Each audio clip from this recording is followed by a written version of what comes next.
Yeah. All right. Hello, everyone, and welcome to This Week in Hospitality Digital Marketing live show number 168. And with me is the ever amicable, totally clear in camera, and better looking than I am any day of the week, Mr. Robert Cole with Rock Cheetah. How are you this morning, sir? I'm doing well. It's the same camera, but it's I don't know. Maybe it's the lighting, and I'm in a It's the slightly lighting. different location. Yeah, whew, you are 5x5 and high res, boy. You're 4K today. I apologize for that to all the people watching. Yeah, for all those now deciding to listen to the show rather than watch us. And welcome to everyone that will be eventually joining us both live and on the recorded broadcast afterwards. With us, well, I should say we've heard from Valen. Valen is not going to join us for a few weeks because she's a little busy. Is that true? Yeah, probably not. But I mean, that's what she's saying. That's the excuse she's giving for us. Yes, I understand. Exactly. You proposed some interesting topics, and rather than me just cherry picking, well, there's the one that I really wanted to ask about though. And I believe Stuart Butler was supposed to, he said he was going to be on the show, but he's not here. Here is the theory. We believe Stuart Butler of Fuel Travel has won the Mega Millions lottery, the $1.5 billion payout. Yes. So everyone, our dear friend Stuart Butler, dear friend Stuart Butler, close dear friend, that shrine, family friend Stuart Butler, that shrine that you built in your home is remarkable, Lauren. I really, that was a true feat of engineering. Yes. It was the whole cheddar cheese sculpting of Stuart in life-size form to scale. That's what took me the time. Oh yes, we were doing picking up Stuart, but yes. Yeah, but Stuart, hopefully we'll be on and tell us, because I wanted to have a segment of the show on how we would spend Stuart's money building like the perfect hotel. But we'll wait for Stuart to come on, because maybe he's figuring that out with his, or maybe he's counting his money to make sure it's all there. I'm not sure. Who knows? McScrooge. Hey, so pick out what are the first three topics we're going to talk about today, and we'll dive into them. Which are the three that we're going to be hitting? Oh, you want me to pick them out? See, I throw out the universe of them. I figured I picked the top story as another one, a follow-up from Robert Mandelbaum of CBRE on charting the hotel industry's recovery after 10 years. Last week we had the topic that hotels were missing their budgets, which was really not kind of the greatest thing. So this is a little bit of another take on that, but over a 10-year period, which I think will be interesting. I think we should talk about Hilton a little bit. Okay. They've launched the Motto brand, and apparently are not interested in buying Belmond. I thought that was kind of interesting. And boy, there was an outstanding article in the New York Times this week featuring a really insightful quote from an individual from Dallas. I can't recall his name, but it was on resort. It was on resort fees. So that's a personal favorite that I can just kind of talk about that one. But maybe anybody that lives in Dallas? Do you know anybody that lives in Dallas? Yeah. Oh, well, one person in particular, like genius, I think, who I have built a shrine to. But again, I've got that whole schizophrenia thing really creates.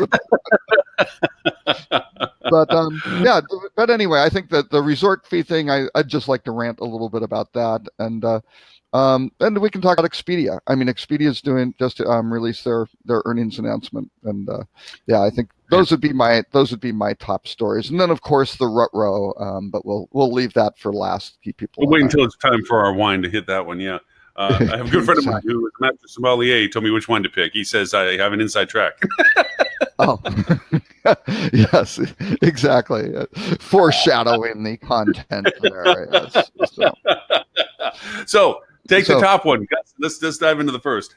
Okay, so Robert Mandelbaum, brilliant hotel trends tracker and analysis guru for CBRE, basically wound up getting some student, I think some slave labor, perhaps a summer intern from Cornell's hotel school, who helped him write this. So I'm not sure if it's the genius of the student or of Robert. We'll say it's Robert. Okay, just to. Okay. It's just for argument's sake. But basically, they looked at the previous peak of the U.S. hotel industry. Basically, there was increasing demand from 2002 to 2007, right? And average daily rates were growing faster than 4.5%, and everything was just kind of trucking along. But then there was a period of contraction. I think we mentioned it last year that the downturn actually started a year before the global financial crisis for the hotel industry. So it was pretty bad, and the trough of that cycle occurred in 2009. It took really about a year for the industry to really fully absorb the impact of that global financial crisis. But then since then, there's been this long period of growth from really this valley in 2009 to now. So they wanted to kind of look at what's the difference between that peak in 2007 and now, right? So have we erased that valley is basically the analysis. So they do it two ways. One is they look at really nominal dollars, which are not adjusted for inflation, just the regular dollars. So basically, they were saying that in 2017, operating revenue per available room is about $72,000, and that's 17% greater than it was in 2007. So you would go, wow, that's great. I mean, we're up 17% in dollars. But again, there's the impact of inflation. So once you look at that.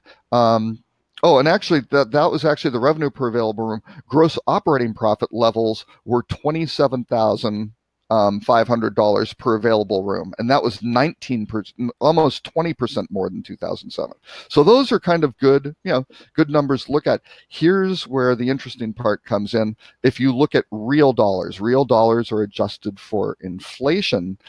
That U.S. hotels' total operating revenue is actually negative 0.6% in 2017.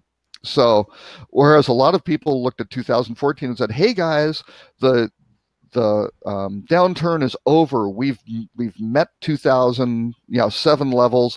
Everything's good." Well, those were talking about nominal dollars. So that was 2014.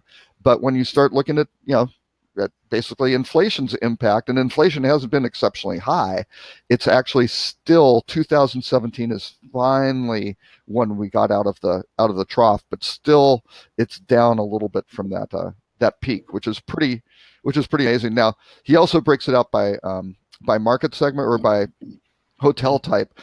What's interesting though, and kind of the good news, is gross operating profits. Well, those were up like 19.8%. They are actually up 2.1%. So what that means is when you're looking at the total revenues versus gross operating profits, hotels have become more efficient. So they are not basically through shutting down food and beverage, which is less, generally less profitable operations, and then basically staff. Basically reducing the number of staff, and a lot of that certainly through automation. So they were able to squeeze out more profit, but Robert, yeah, your dear close personal longtime family friend is with us. Oh my God, the man I have worshipped for so many years, that I made a life-size cheddar sculpture for, in respect of my deep abiding friendship for my dear close friend out of South Carolina.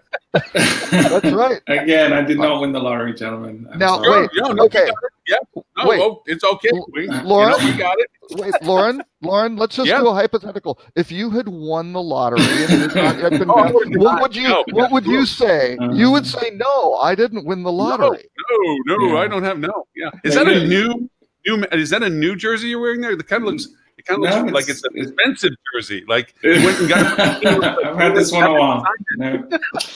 Part of my existing collection. No, seriously, I did win the lottery, but I'm going to recreate one of the classic movies of all time, Brewster's Millions, this weekend, and do Butler's Billions. And my objective is to spend $1.6 billion in 2 days with no assets. With no potential value. Yeah. So sounds like a bender. But you know what? If you have $1.6 billion, you could have outbid I don't know, IHG for the Regent Hotel brand, which only cost about 39 million. I mean, it's a pittance sort of thing. It's a hobby. It would be a hobby.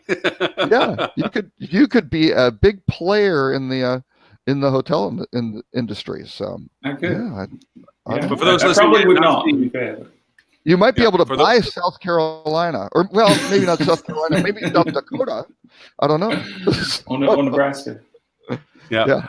For those listening and not here, seeing with us is Mr. Stuart Butler with Fuel Travel, who we have been prodding through via emails. Robert may have been the best at it on since he's located in the wonderful state of South Carolina that recently has the winning lotto of 1.5 billion. We just are understanding that Mr. Stuart probably won it, but is being modest and discreet. As much as I love you guys, I don't think I'd be on the show this week. I don't want. I know. Yeah. Well, maybe it's just a front. You're doing this so that people feel like hey, it's normal, right? That's what my new legal team advised me. They just carry on. Yes. Yeah. Carry on. Be normal. Now wait. Don't do anything you don't normally do. We know Stuart has won the lottery because Ed, who hasn't been on the show for several weeks, is showing up, right? Stuart, my best friend. Hey, buddy. How are you? I'm great. Best friend Stuart. They all come out of the woodwork, right? They all come out of the woodwork. That's right. Yeah. Mr. Edward St. Ange, Mr. himself. What's the backdrop? Yeah. Where are you? Yeah, he's on location somewhere. I am actually in my bedroom. Oh. Well. Because it's the only quiet place. Oh, it's the only quiet place in the house. I thought it was a hotel that had really gone overboard on the personalization. Yeah, can you believe? Like they found these pictures online. It looks like how Stuart's office wall looked for a long time. Yeah, when I had the pictures on my shrine to Ed. So I wanted to start with a very important compliment that our show got this morning while I was on a call.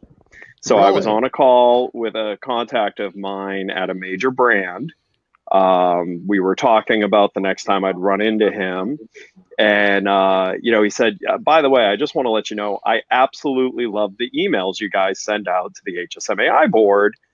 They're hilarious, but also the links on them, he said they rival like the stuff I get internally as far as quality and relevancy.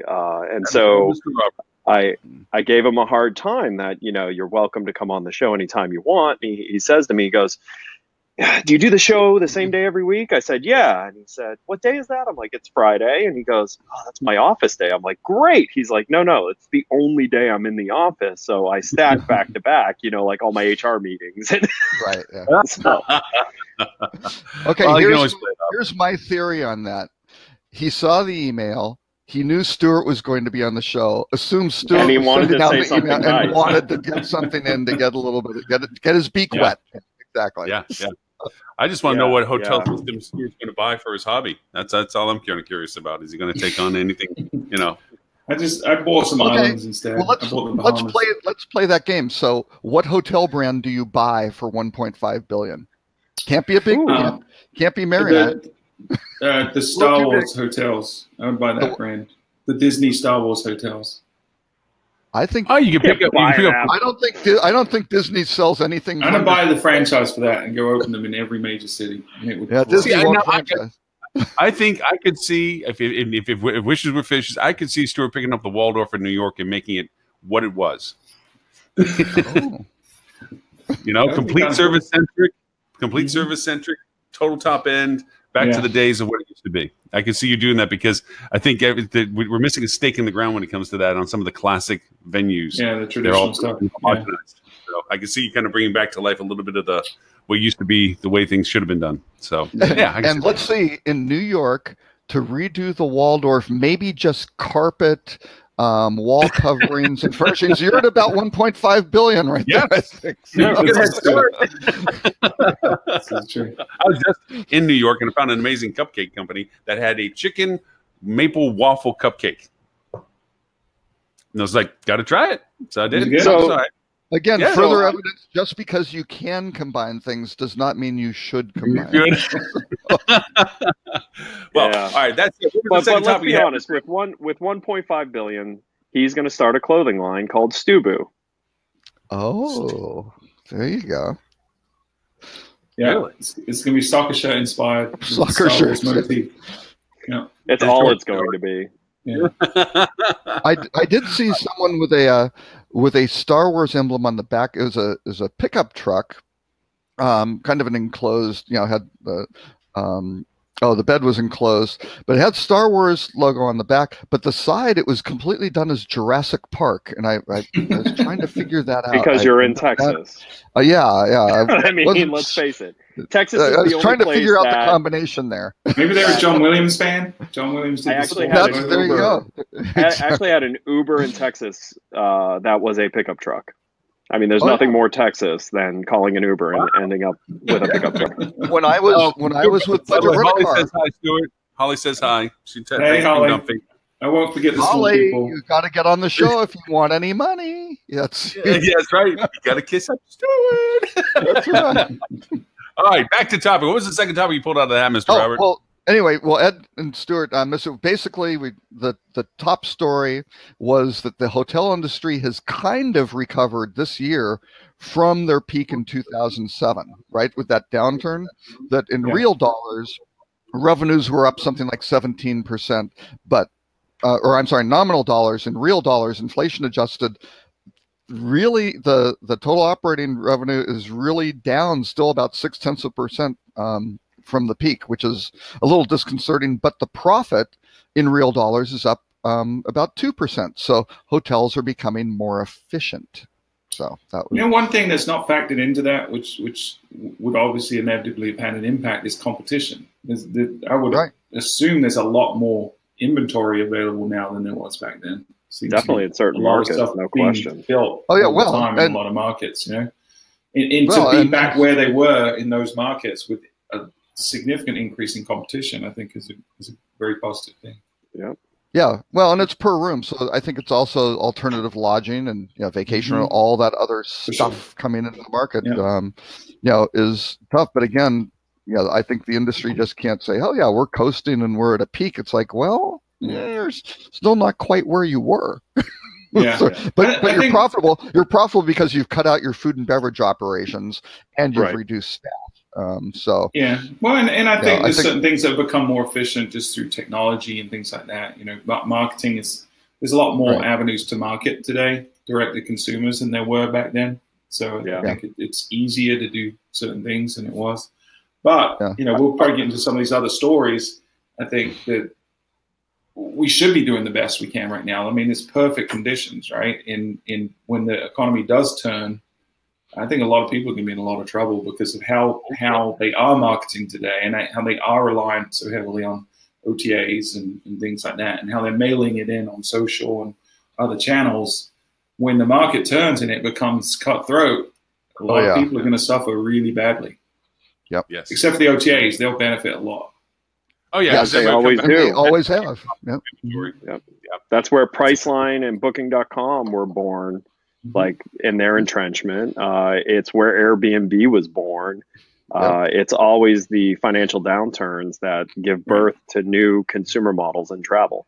Right. Yeah, so it's scary when we see Expedia increasing in revenue right now, considering its positive economy and the hotel industry is doing well.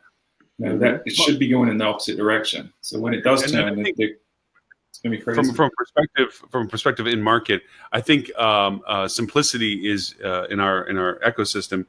But people seeking simplicity is what's creating a self-created problem where most organizations want a single source solution, multiplicities of services from a single entity. I don't want to mess with the details. I don't want to internalize it. I don't want to create. I want somebody that I pay to take care of this, and they homogenize their marketing strategies. And they just don't have any unique featureability to it. They're all just going off on creating positive vanity numbers and what have you. And then when we do have a downturn, those marketing styles don't work because it'll be clashing with everybody else that's trying to do the same thing. And so we've kind of created this I don't want to know how it's made sausage mentality. Just give me the sausage.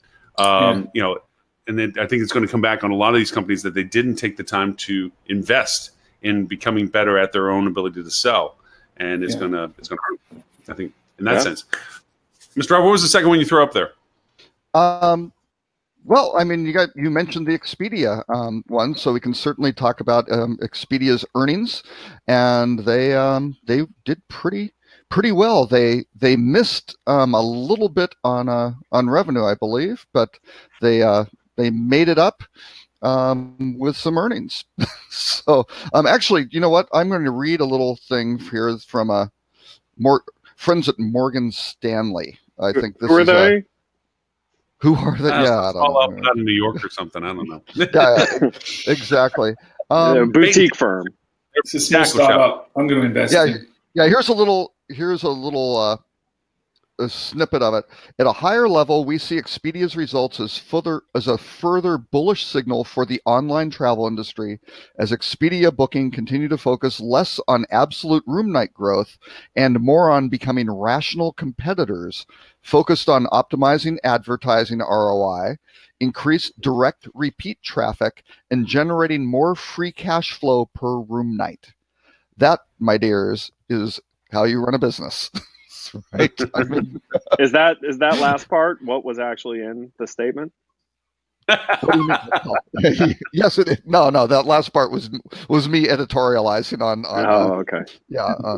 Mr. Nowak and company's assessment of. So I was going to say that's a pretty sassy It's a sassy Morgan. release by Morgan Stanley. No, Nowak and those guys, they can be sassy. They can be. They can be. So Depends on how much whiskey they had over lunch. yeah. How much they own of the Expedia stock market when they threw that out there. Yeah, exactly. Yeah, speaking of whiskey at lunch, well, not really at lunch, but the Focusrite conference is coming up in Los Angeles, November, I think, 12th through 15th. So everyone should be there, because then you can meet all these people face to face and hang out with them at the bar, and these folks are relatively accessible, which is pretty amazing. So, but you always have people like Expedia CEO or Glenn Fogel from Booking. They always have their press handlers with them now, so not like the good old days when they just hang out at the bar together. But so it goes. But anyway, no, Expedia, they're doing some pretty serious things. They have several secret markets that they're really trying to develop. They finally admitted they saw a correlation between the footprint of hotels, so how much hotel density you have, and return guest performance, right? Which I haven't heard one of the major hotel groups talk about that, actually, but that I think also, calls to all the hotel groups trying to get as many brands packed into these markets as possible. But the big thing is, they're sitting there going, hey, if we've got all the product, and they've certainly looked at Booking having still a huge advantage, people go back to it because they know everything's there in the supermarket. So they will return because they found some good rates, or they found some good product, and they will return. So they have 895,000 lodging properties now, which compares to Booking's 1.9 million. So they added 40,000 in the third quarter and have taken 300,000 alternative accommodations from HomeAway, integrated them in. So they're doing that. Oh, and they bought two home sharing tech startups, predominantly to help HomeAway and Expedia be more efficient. So yeah, one of the things that was interesting was the way they talked about continuing the growth, right? They talked about expanding into new markets, but they also talked about the fact that, as an industry wide, only 40% of the transactions are happening online versus offline still. So right. Trying to get more people, and that's naturally going to occur, right? We're naturally going to see, as younger people get into those purchasing positions, they're going to be more likely to book online. So I think we'll see that trend. Most of our clients now, more than 50% is online versus offline. But I think that's interesting that's a concerted strategy for them to try to encourage more people to book online versus over the phone. Oh yeah. Well, and I think that's it, because there's still a big chunk. I don't know if I can find the stats. We have the Focusrite stats on the percentage of what's online versus offline for hotel bookings. It's about It's about 50%. When you're looking at online hotel bookings, it really is hovering around 50% going to the hotel groups and about 50% going to the online players. But there's still a huge chunk which is going to which is still going over the phone or offline, right? And that's and certainly been in the hotels. Robert, there's further related articles you throw in there that we can toss into the conversation. One is the Google taking off the trademark lock, basically. Which allows OTAs to have a little bit more ability to represent themselves as a direct pipe for your product. And the other is the fact that I just went blank. Hold on. Where's the other one I was just talking about? Let's see, the brand one. And I had this up too. Crikey. Crikey, Lauren says. The other one, the consumer 24/7 online travel agents. Because if you look at what OTAs are doing, they're trying to be a single source solution for everything on driving experience, driving interest, driving everything from discovery to completion. As is Google, right? Should we really say trying? I mean, they're eons ahead of most other sectors in that aspect. So I'd say they are doing it. Yeah. Is there actually a hope for hotels to try to recapture that for their own individual product? Do you think, have we just basically lost that ground permanently? No. I don't try to put content in for destination stuff as much anymore because there's so much better solutions out there, Google being one of them. How can a single hotel... Did you not listen to our podcast last week, Laura? There are lots of ways. I feel very bad to say that, but lots of ways you can leverage content about the area to beat Google and Expedia and your destination marketing organizations. Do tell. No, I haven't actually. I have not. You have to listen to it now. No, you have to listen to it now, Lauren. Yeah. Stuart's not going to share. No, you don't. Listen. We've actually figured out you never listen to it. Yeah. You read the clip notes and go, Stuart, what a great podcast you had this week. I love this part about Lauren has the retention of a goldfish, but that's okay. But we love you.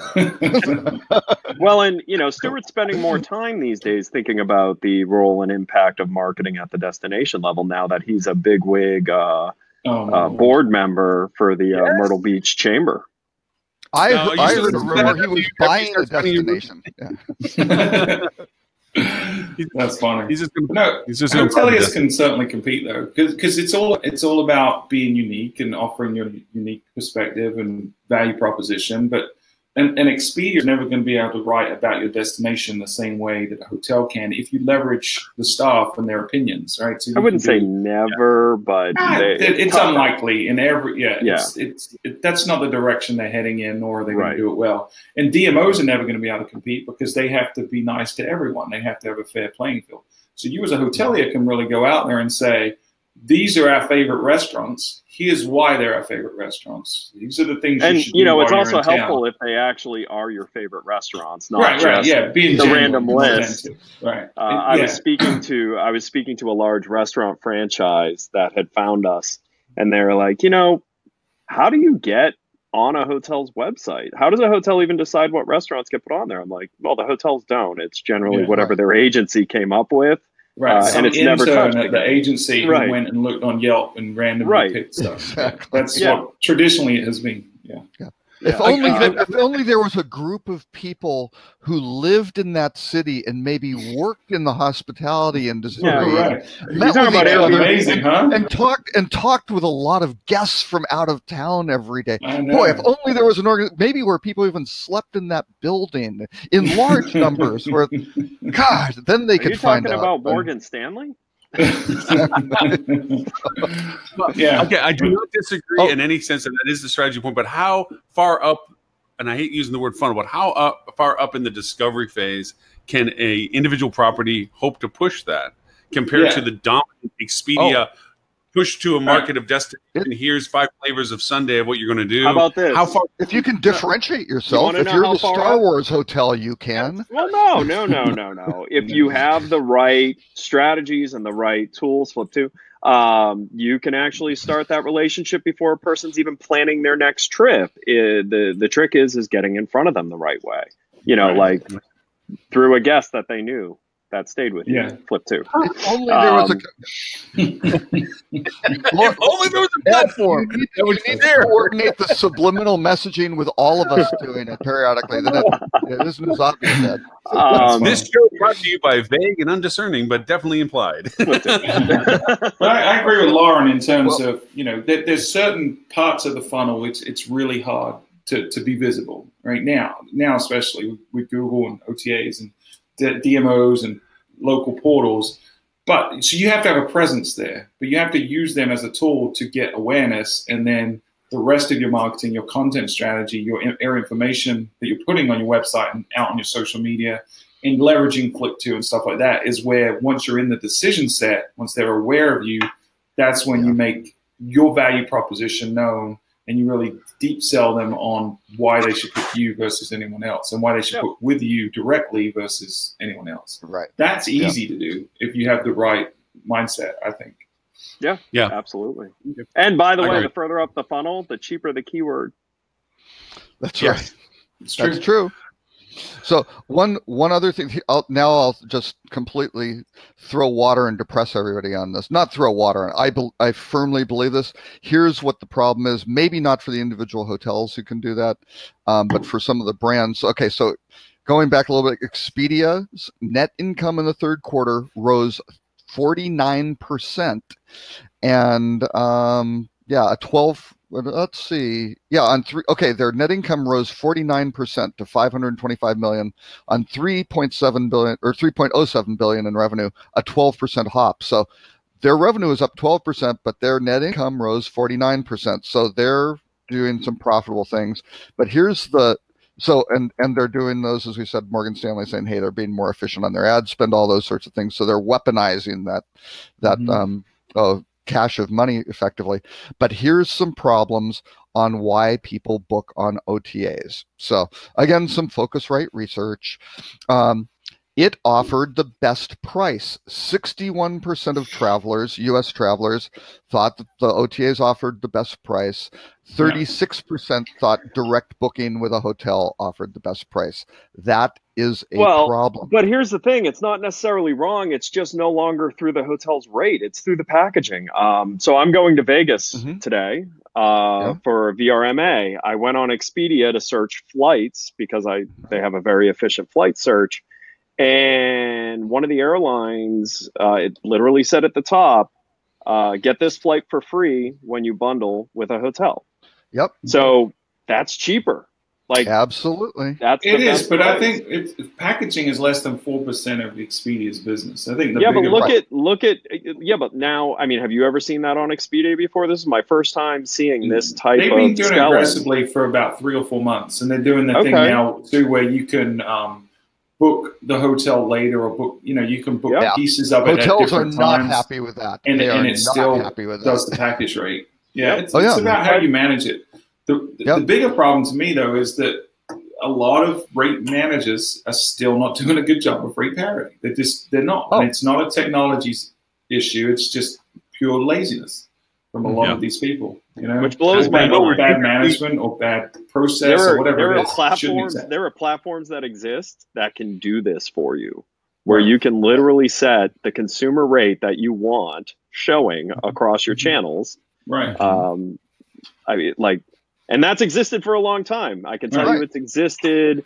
You created it. 2004, maybe. 16 years now that's existed. There is no excuse for bad rate parity in 2018. It's just no excuse. But it's still some of these bizarre strategies. I was at a HEDNA meeting here in Dallas last night. They had like a little networking get together, which they're trying to do those around various cities around the U.S.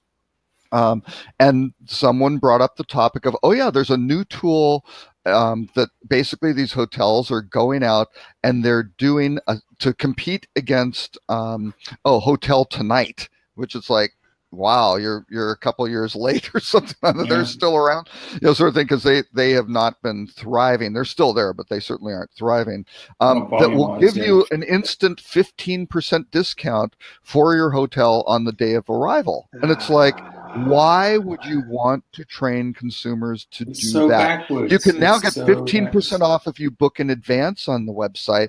Now you can get 15% off if you show up the day of. It's like, come on, guys. Just lower your rates 15% then.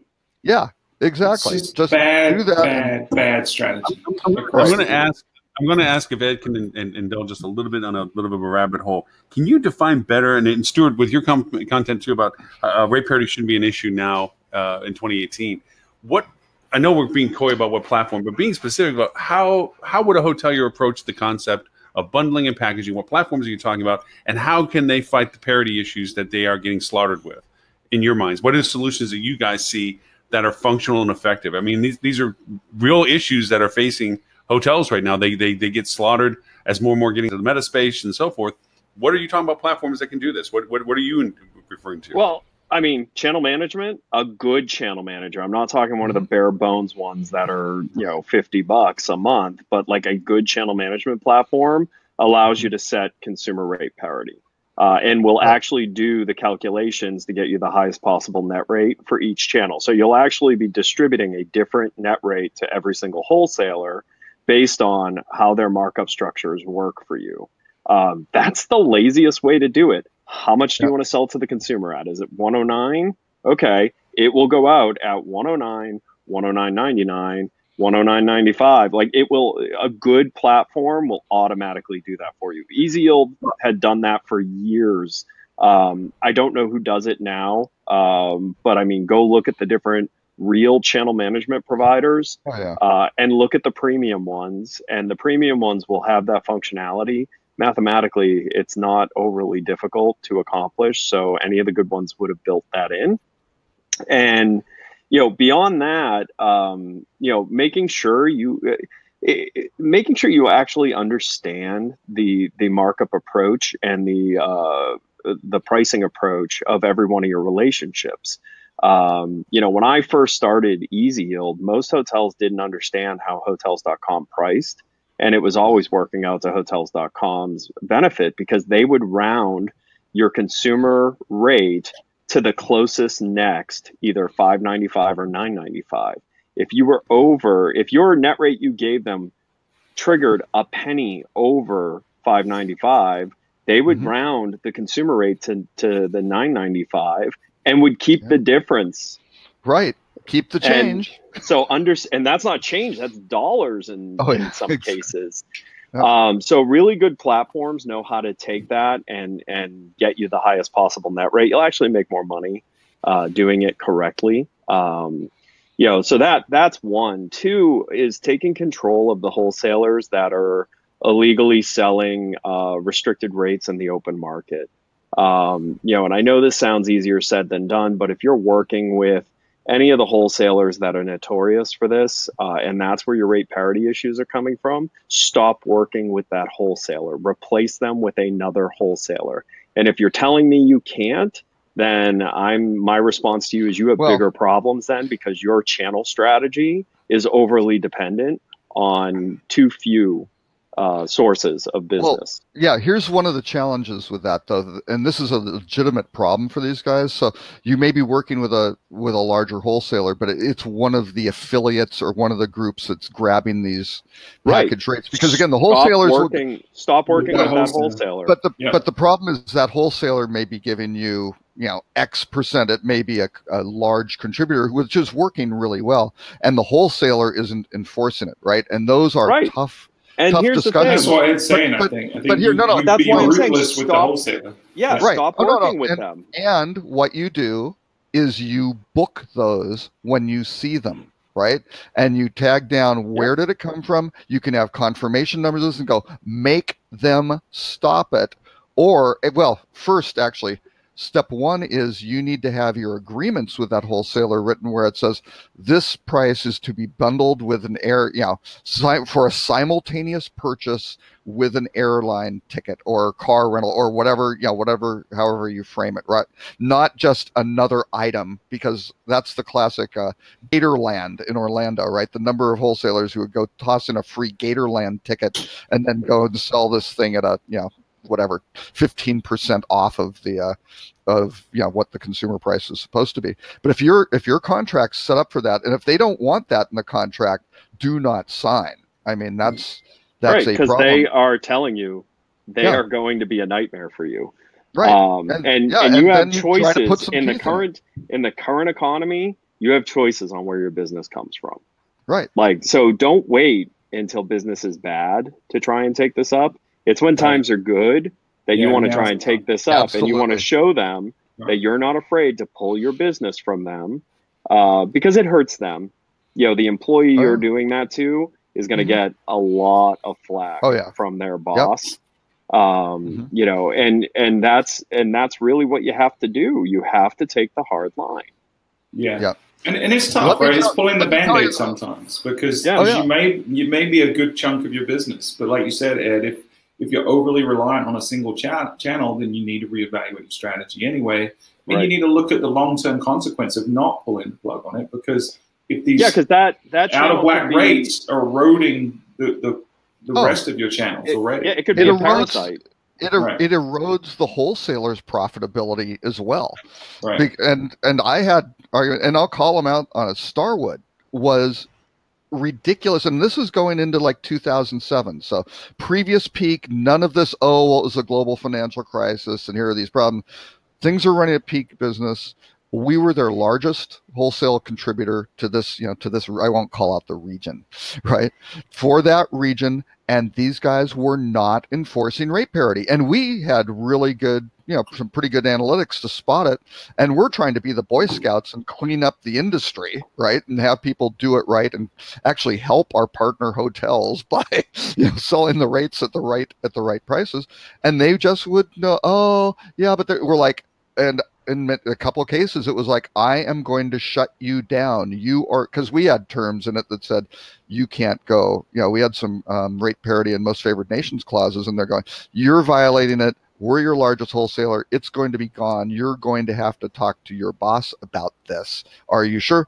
And boy, we had to go up 2 or 3 levels of bosses on it, which was pretty eye-opening, right? You would think it just would have been maybe 1 level, but we were up at the senior VP level, and they're like, oh, well, yeah, but they're doing, it's like, no, they aren't. And we've booked some, we even booked some through it, right? To just go, hey, it's multiple hotels. It's not just the one thing.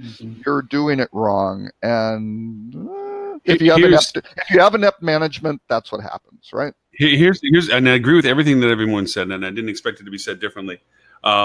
There is realities to, unfortunately, within our industry of asset management ownerships, not looking at it from a operational perspective. And there are circumstances, unfortunately, many times where contracts that were signed and negotiated were not in any way connected to the actual people within the hotel or the revenue control people that are at the hotel. And so they didn't have the opportunity to fence the contracts correctly. And those contracts are out. And they have gone up to the top of the mountain and tried to rip the Band-Aid off and whatever, and say, I want to shut these people down because it's the only way they're going to listen to us is if we stop doing business with them, because they are leaking a protected rate out there persistently to a pile of people that are being indiscreet with it. And we can't generate more funds. And they've actually brought numerics with them that says, if we did this, even though we're losing this and we're going to gain this, the decision maker above them is like, I'm not going to, all they see is what they're losing, not what they could potentially, no guarantee, potentially gain. And they're like, I don't want to lose this. I don't want to go up to the people above me. And they're not connecting the solution to the potential correction. And so they're left with this juxtaposition of, I can't change how it is. I waste a tremendous amount of time chasing people down, trying to slap them on a wrist that they could care less about. And instead, then they have to go over and be beaten up for the fact that their yield is not as much, or that they can't get any growth out of other channels because, quite frankly, they can't control the circumstances. So, and yes, I'm saying for first-hand experience, but it's also a recurring experience. It's not just a single entity I'm thinking in my head about. This is a repeated conversation I have over and over. And a lot of times I get to go up and talk to the boss's boss and go, and light the fire of what we were just talking about. It's like, y'all have to do this to stop this. Whether you believe you're going to get all the money back or not, it's better to be able to control where you're funding yourself from than it is to be left rampant at hostage with these contracts that you didn't have fences around when you sent them out until you can renegotiate. And if you have contracts like that, figure out the date that they renew, because a lot of them will have, hey, you've got to renegotiate it. There'll be clever terms in there. It's a 30-day window. You can't negotiate it before the 30 days or after, and then it automatically you got to know what the renews. negotiation range is, because a lot of times they get really flexy about. I actually found one contract that had a specific 47 days by midnight of, with a written notification that it's been certified. Seriously, right? Whoa, on a Read full one moon with with those companies. Put a Don't work with reminder those in your companies. calendar. Yeah. Put a reminder in your calendar a month before that, 6 months, whatever it's going to take, to go notify them, send them an early certified letter saying, Here, have your lawyer maybe take a look at it and go, yep, what? This is good. Lawyers can review contracts? What? Actually, say, hey, before we get too much we are deeper, doing this, so. I need to go. I have to go to Vegas. I just wanted to come in. So Stuart knew that I was so happy for his lottery winnings. I'll be in Vegas. Stuart is giving them away at the end of the show, though, right after the rut row. If you want to send me a wire to play some bets for you, minimum bet $1,000, and I have bad news. You lost. Nice. 1.6 billion. You can start manipulating some betting markets. I'm pretty sure. And you feel like most other agencies. First, you have to pay me $1,000 to handle your $10,000, and then I need a commission of at least 15% to handle your $10,000. So that's another $1,500. And by the way, you lost because you got no revenue from what you gave me as money, because I did what you told me to do. You have to cover my tax, which I'm in the highest tax bracket, so that's going to come out, plus the handling fee for the extra work on the CPA side. I'll give you 10% of your winnings. Okay. I've already take care. Popping in. Bye. Safe travel. I've already talked to Stuart about his strategy. He's using all the money to put it into the Powerball. He wants to win that one. That's funny. But actually, ironically, as it sounds, it's kind of a fun analogy, because that literally is sometimes the relationship where, by the time you get to the point of what dollars are being spent on the marketing profile and the guidance of, well, do it this way, and then at the end of the month, oh yeah, the way you asked us to do it didn't work, and you got none of the real returns onto it, and you're like, well, why didn't you change the bet as it was going on? Because you obviously, 2 black on the roulette wheel wasn't working for us. Pick another something. Well, you didn't tell us we could do that. You just told us to put on 2 black, and we left it there for the whole time. It's actually, unfortunately, there's too many service agencies out there. That's what happens when an agency is a vendor and not a partner, right? Right. Yes. Because when an agency is a partner, they're talking to their clients every day in real time, and they're sharing that data transparently. They're not waiting until the end of the month to show some opaque report that hides the true story. Yes. But Stuart, we've been talking about top line revenue and operating profit. As an agency, wouldn't that be so much easier if you just had these standard things that you could hire very inexperienced, low-level staff to just basically push out to all your customers? And that way you can keep that revenue going in, but you lower your costs, and you're so much more efficient, so much more profitable. So yeah, I mean, because everyone knows advertising doesn't work, right? Everyone knows advertising doesn't work. You can just do the minimal, and you're going to get the same business. But then there'll be other organizations that come in that have no infrastructure, that are only on a pay-for-service performance and outstrip the agency's capabilities. I don't know who those people would be either. But anyways, let's hit the third topic that we said we're going to hit, and then I want to throw in some curveballs and some stuff, but if it's possible, or any other topics that Stuart would find of interest as well. I thought this was an interesting article, which was Hilton is basically taking inspiration from Hostels, for which I think was a little bit of a stretch on the headline, but it's a good headline, right? It's clickbaity. Yeah, it is a very good clickbaity headline. I don't think it was that much the case, but they're building Motto hotels, Motto, and they're basically a micro hotel, right? It's 160 square foot room, and they're making it fairly efficiently, laid out. You aren't getting a lot of things like a full-size desk or anything like that, but it's almost like I think they took a cue from Citizen M, quite frankly, and made it maybe even a little bit smaller footprint. but it's pretty interesting. They are going for urban city centers where it's hard to do. Let's see, it's basically 163 square feet compared to 340 square feet for an average mid-scale hotel, right? And then they also have their True brand, which is, again, Hilton. I don't know how many they have of Trues. That was kind of their brand to appeal to millennials. Again, they're new construction, and they're all out in suburban areas, basically kind of competing with Hyatt Places. They're trying to make a cooler, funkier kind of Hyatt Place type thing.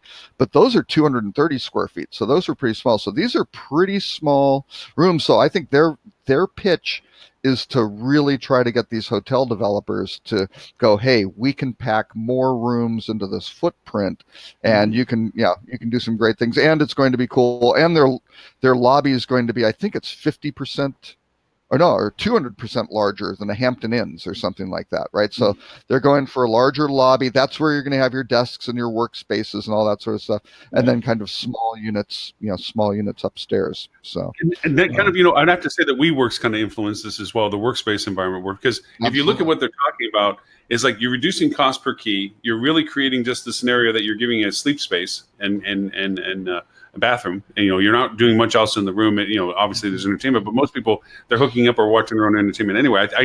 I see there's a potential in the future that even TVs in rooms are going to be a discussion point of whether it's even left in the room, because so many people travel with their own technology now. Why go through the expense and the cost? Why not just provide the operational capability of connectivity? See, I think people would like having a nice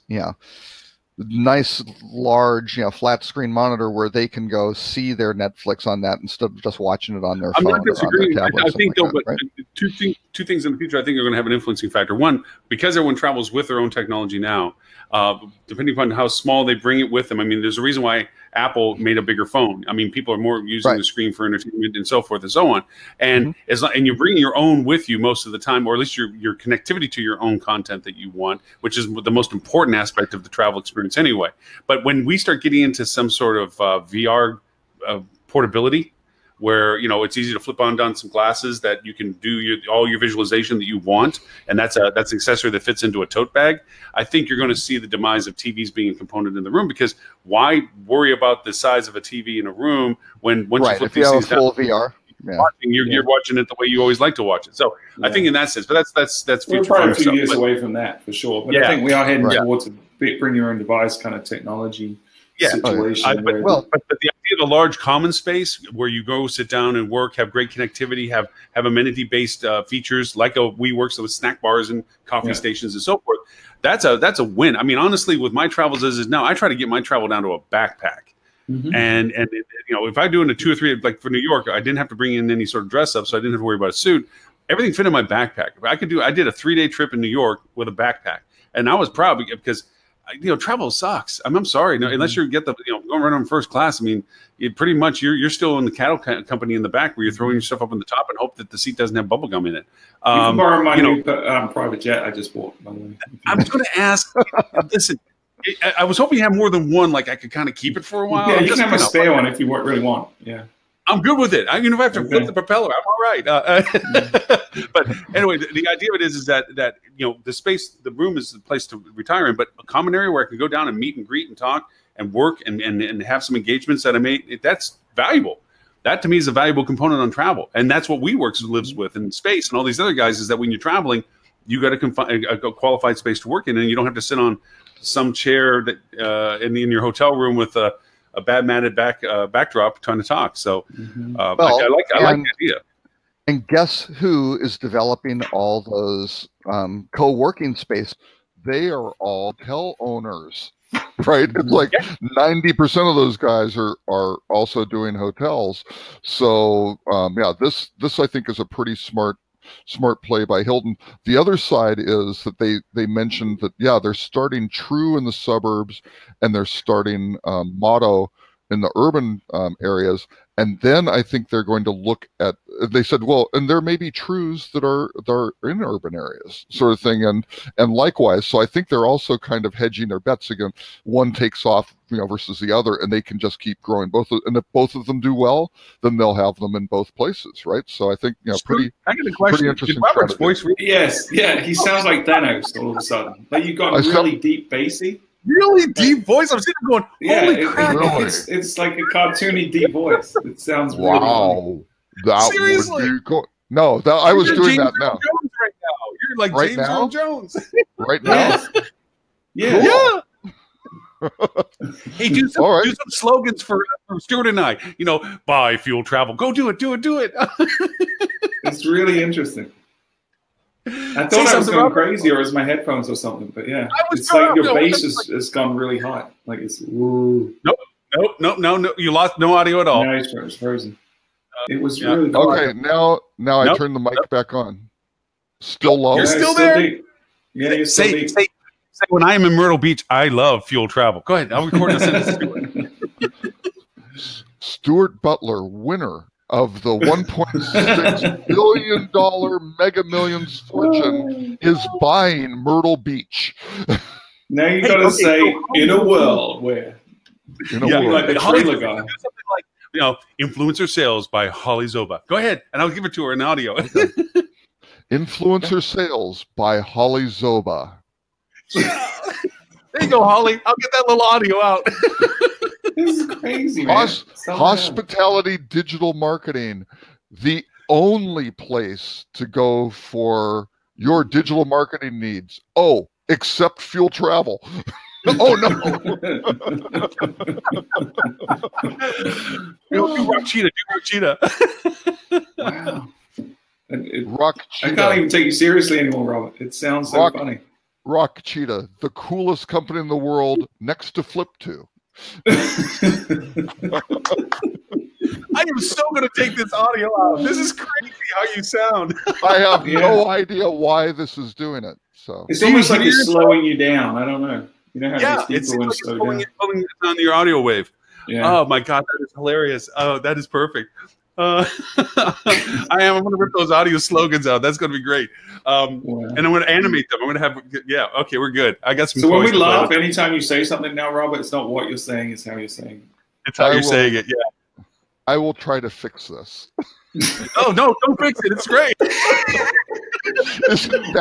will try to fix this. Say, Stuart, I am your father. Go ahead. Stuart, I am your father. Oh, you know how we try not to go off the rails too much on this show anymore? I think we're failing miserably. But then stuff like this happens. How can you be serious when Robert sounds like James Earl Jones, man? So James Earl Jones is getting older. I think I can take over. Right now you could. Oh my God. This is wild. Okay. I'm going to drop off and come back on. to get back on the rails. Okay. I can't even fake him. It's too cool. So Stuart, minus Darth Vader with us. He's gone. He left the room. Oh, come on. We want to keep the voice going. Hey, so I don't know whether you looked at the metasearch space recently for service providers, but hospitality digital marketing, we locked into straight with WIP now, and we can offer metasearch payment programs, individual hotels, and it's dirt freaking cheap. It's like $1,500 for the account configuration, $140 a month for the service portal to stay open, and only 2 of the platforms require first month's budget put in to preload. Yeah. So it makes it absolutely crazy dirt cheap, and then you can incorporate it into your whole pay structure, and you're right into everything. I mean, everything. So what is the product you're using? You said WIP. WIP. Is that what you said? Yeah. Okay. Yeah. Because I tried to apply directly, and for Hotel Finder, I'm still waiting for my Wonka ticket. But when we're digging into that, because where it came from was when we put in metasearch with other service providers, it destroyed our paid service program because one of them was done on the commission model. So they just went for fat fruit trademark stuff. Sure. And it just destroyed our paid program. We're like, guys, come on. And so we're trying to put fences around it, but then it makes it unprofitable for them because that was their market margin, is like commissions off of sales, blah, blah, blah. Says, well, let's go to a CPC model. And of course, then that ends up how much we have to spend with them and so forth. And we're just like sitting there going, but come on, it's not that expensive to do this. So we went to the source of where we knew they were connected. But we actually went into the official list of who are providers, and we started poking around and finding where we found the ones that were willing to do just a direct contract. And we did. And so we set it up. It was just a sign off. We're done. And now, and what we do is we don't add any prices to what we do. We send the invoice over to the client and say, here's how much it costs to hook you up. You just pay us to run the thing. And so now, boom, all of a sudden, now we can margin. All the image rates is coming directly from the PMS. So you're not, okay, wow. Sweet. So it's like, dang, because they handle all the caching and everything else like that, which was one of our concerns. Like, okay, they handle all the hard part. Yeah. So it's like, so now it's like every one of the people I'm working with is like, hey, you want to do meta? We can start balancing this thing out, you know. And a lot of these hotels that 50-room hotels that would never be able to get this relationship with anybody, you know, I can walk them and go, hey, you know, we'll add this into your pay program and balance it correctly so that we use meta like it's supposed to be, yield when it's valuable and diminish it when it's not. You know? So they're on, I'm assuming, Trivago and Kayak and Google Hotel ads. Wago, Skyscanner. So with the Google Hotel ads, what kind of interface do you have to manage bids and things like that? It's a dashboard that's provided by them that I literally can pick by channel, by type, by platform, I mean, it's all all the knobs, dials, and whistles are in our control, just as any paid program. Yeah, and so it allows us to control and mitigate it. Of course, it's not blended into the ads program like I hope eventually it will be from Google's perspective. But being able to handle the TripAdvisors, the Waygos, the Skyscanners, and all those as a channel designation, and then as an allotment and what have you, and just it's really neat. We're just now messing with the levers and the buttons, but cool stuff. That's cool stuff. Send me your contact over there. Absolutely. Oh, easy enough. Easy enough.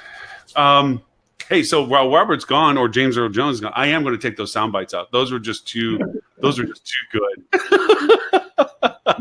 That was my headphones to start with. It was really weird. I'm glad you said something. I was like, what happened to his voice? And like, it changed. But anyway, hey, since Robert isn't here to keep us from any particular topic, did you see any other articles? I mean, the Google trademark one we threw out a little earlier in the conversation. Yeah, that's interesting. You know, it's you know, I think people misunderstand what Google prevents and doesn't in a lot of ways. But you know, ultimately, if you do a good job, the article is very negative. Like, this is a bad thing, everyone's going to suffer because of it. Competition is going to get greater. But you know, the thing with AdWords is I've always found it's a really fair platform. Like, if you do a good job selecting the right keywords, crafting well thought out, sales driven ad copy, and then you have a great landing page experience, it's a very profitable advertising platform. Yes. But if you're lazy, you mail it in and you just put up generic copy and you blast every keyword you can, and you don't pare that down and negative keyword and all that stuff that you need to do, it can be very, very expensive and very ineffective, you know? So I don't really see any of that changing. I think smart marketers aren't really going to be affected by this. I think lazy marketers are probably going to get hurt a little bit by this. So, oh yeah. I tried to give bar is raising, you know, and across the board, not just in Google Ads, but in everything we do as advertisers, it's getting a little more complicated. We've gone through this revolution where digital made it easy to be a marketer, not necessarily a good marketer, but it made it easy to be a marketer. But now you look at social, you look at email, you look at Google Ads, you look across the broad spectrum. It's harder to be successful by mailing it in now. You have to actually be good at what you do to be effective. And on the other side of that too, relying too much on automation enhancements where Google will change your ads for you or allow them to put stuff in, that laziness on the other spectrum is just as bad. We're like, oh, Google must know best, or yeah, sure, put whatever you want into it. And all of a sudden you're finding some crazy ads made for you that wasted a boatload of money. Google definitely does sometimes make recommendations you didn't think of and worth experimenting with, but there's a lot of false positives where you end up like spending a ton of money on stuff if you're not careful that is completely irrelevant. And given the fact that you're from where you're at, I gave an analogy to somebody that says, okay, so you have this race car that your media and your marketing, and yes, you probably could put it on a round oval track and tie the steering wheel and put the brick on this and on the pedal, and it'll go around in a circle. But you can't make modifications and changes when you start adding other cars, and they certainly can bump you out of what you intended to do just by the fact that you're not making any changes, and you can crash and wreck. So you can't drive around a race car without making minor modifications. You can't run an ad campaign without making modifications as it progresses. Hey, James Earl Jones is back. Maybe I'll say something, Robert. Hi. Is it better now?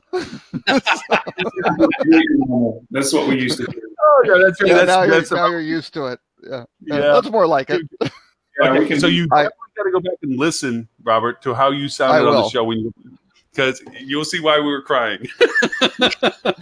So was it synced with my mouth as well? I mean, No, sometimes you're out of sync. Yeah. It Okay. looked like Yeah. you were speaking, and then the audio was getting drawn out and stretched, so that okay. it was deeper. You did. Yeah, you were definitely James Earl Jones, and I'm definitely taking some sound snipes out for Christmas parties. Great. All right. So we talked while you were gone and you joined back. We're talking about the Google.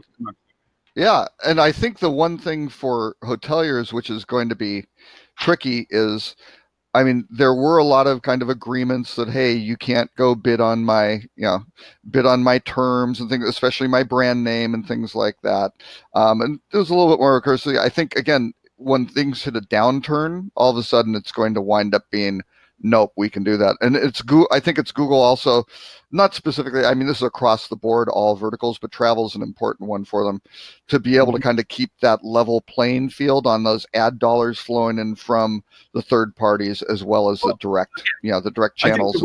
Point. Free, and they'll stand behind free market. Lets people go. A lot of people prefer to book on an online travel agency, right? Because they perceive it to have lower prices, whatever, and let them bid. They're selling the hotel. The hotel's getting the booking. So. But again, this goes back to one of Stuart's points is like this article does put a negative twist to it, like, oh, woe is us for this happening. One, it takes the policeman out of it and it turns into a regulation of quality of content and strategy than a mitigator or moderator that says, no, you can't bid on this little guy's name because it's his name and you can't bid on it. Instead, it's like, let the little guy kick the big guy's butt because they get better and faster at what they can project as content and strategy and prove that they can be in market space. So, right, if they can be more relevant, that's and it's important to delineate between Google policy, which is what this is a change in Google policy, versus legal restrictions, because there are still restrictions related to trademarks that you can enforce. And there was, I'm a member, and Ed is too, of an organization called OPMA, which is the On-Site Property Managers Association. So I thought you were going to say Illuminati. Members are rental managers that operate resorts, but they have individual units that are owned by individual homeowners. So it's kind of a condo-tel. And they deal a lot with trademark infringement from off-site managers that are trying to rent units in their building, bidding on their keywords and using their name in the ads and on their landing pages. There was a I think it's about a year and a half now. I think it's the Satai in Miami won a court case in the Florida courts that it is now legal precedent that prevents them from bidding on the keywords in mentioning the trademark on the landing page in any way other than to establish that's where the unit is. So you can't, legally you can't use someone else's trademark to sell your product. You can use it as a comparison to your product.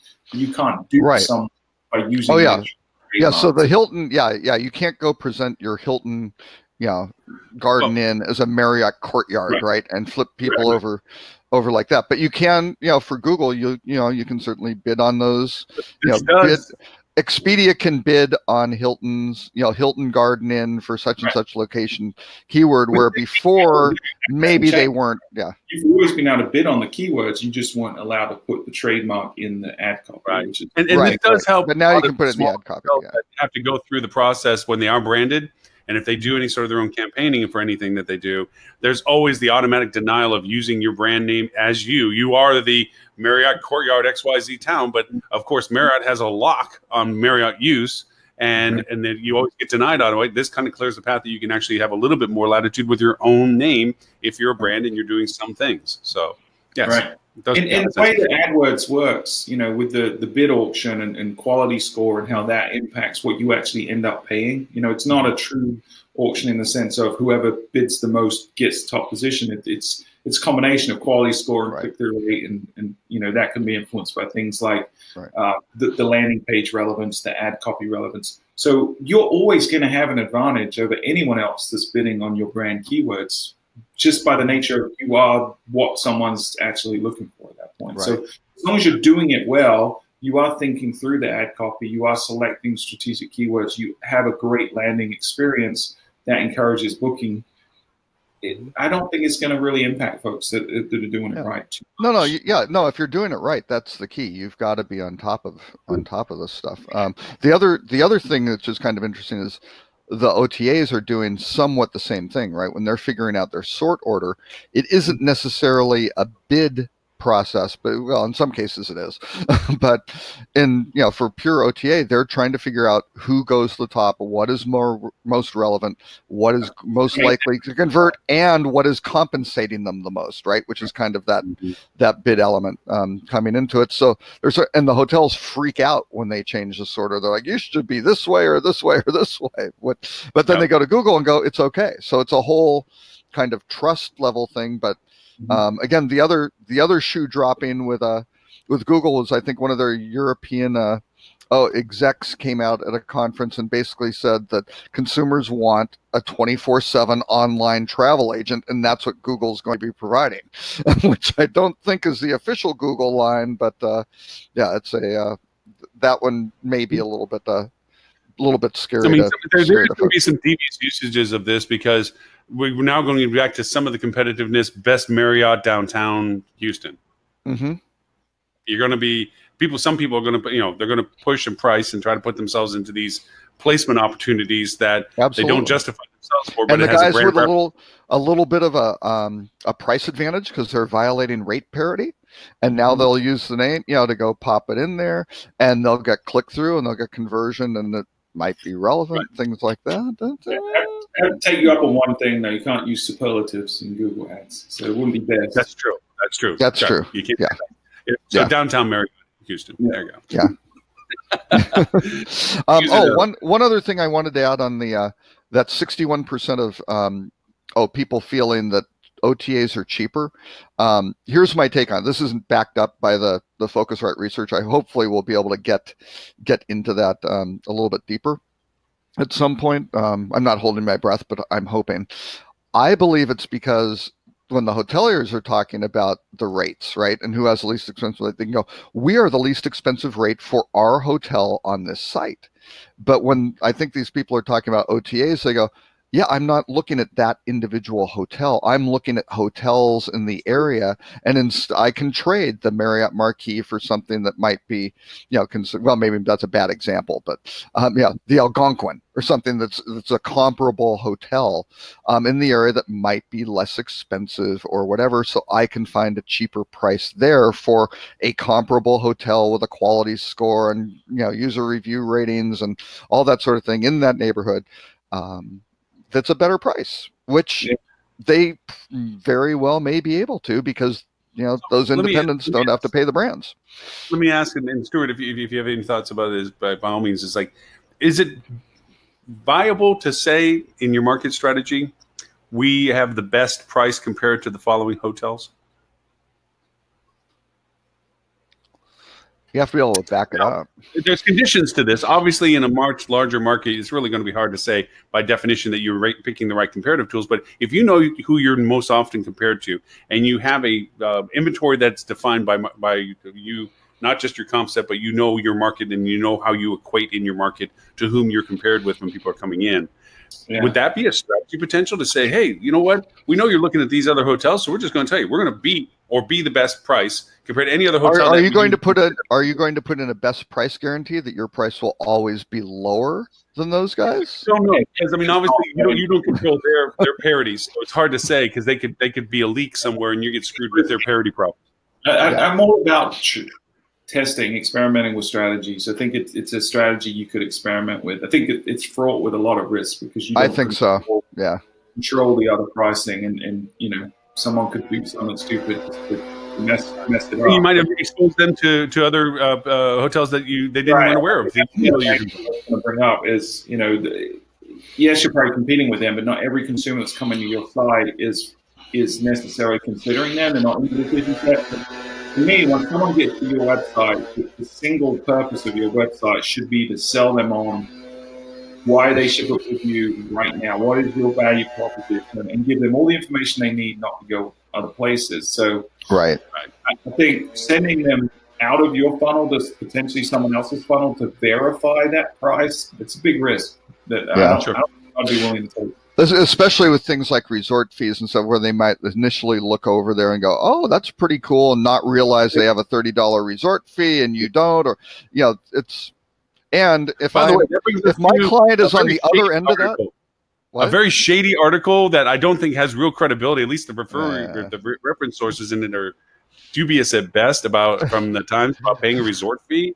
Somebody got quoted out of it or referred to that. I don't think it's any industry street cred. I mean, that was a pretty good group of folks they were talking. I mean, they asked me a question. Actually, I had a great conversation with Jane. I've talked to her a few times, who is the author. But let me tell you, when you have a group like the New York Times, when they do like fact checking and things like that, where they're a professional, they're a professional operation. Right? Why do you need a fact check if all you're doing is putting out fake news?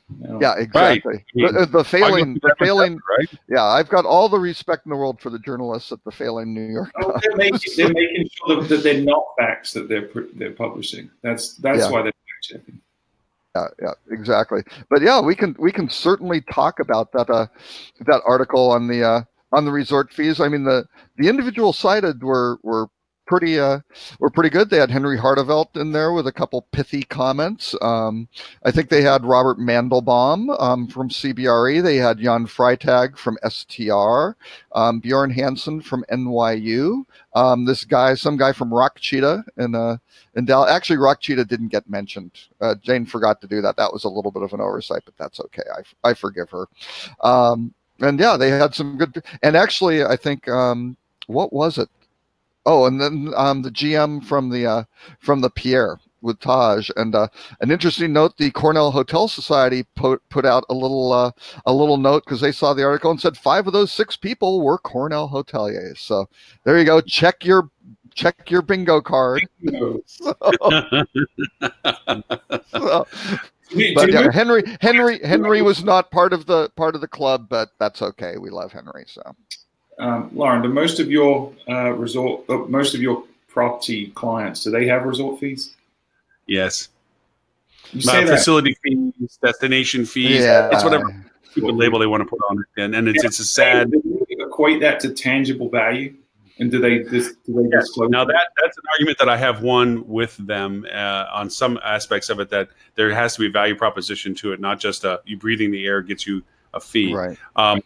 It's not the intangibles. There is a value proposition, and ironically, and I'll say this is one of my clients in New York.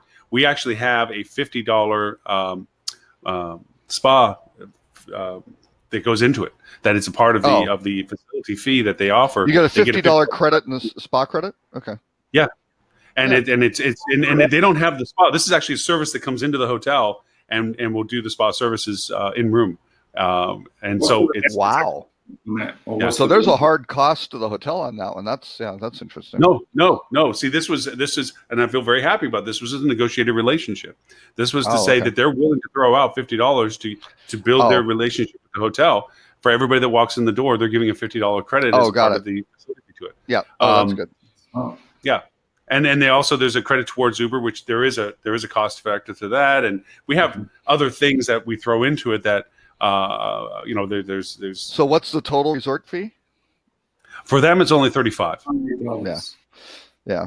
But see, here's my problem with it. My problem in general, and I think that it is going to get legislated away eventually, because there are 47 attorneys general who are now looking at this. This was actually progressing pretty well through the Federal Trade Commission into 2016, and then it stopped.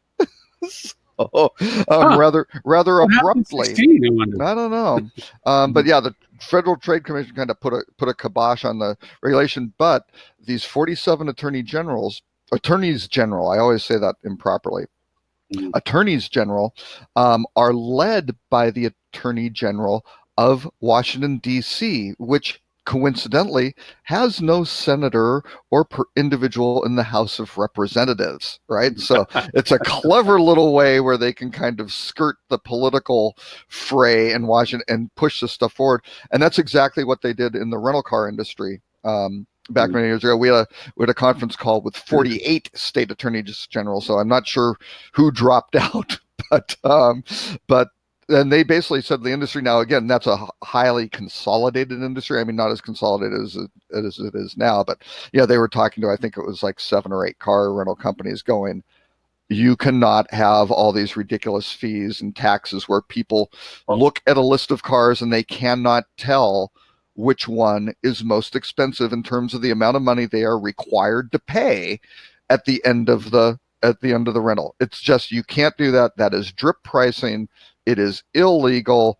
Stop it, right? And and if you don't do it voluntarily, we will make you. It's up to you. And the rental car industry went, okay, yeah, we'll do that. I will say one thing about the facility fee and the discussions that I've been able to champion is we use it since it is such a easy money for the hotelier to just slap on a fee for what they're already providing is the way I look at it. Is I use it as a leverage point for direct channel where I punish the OTAs.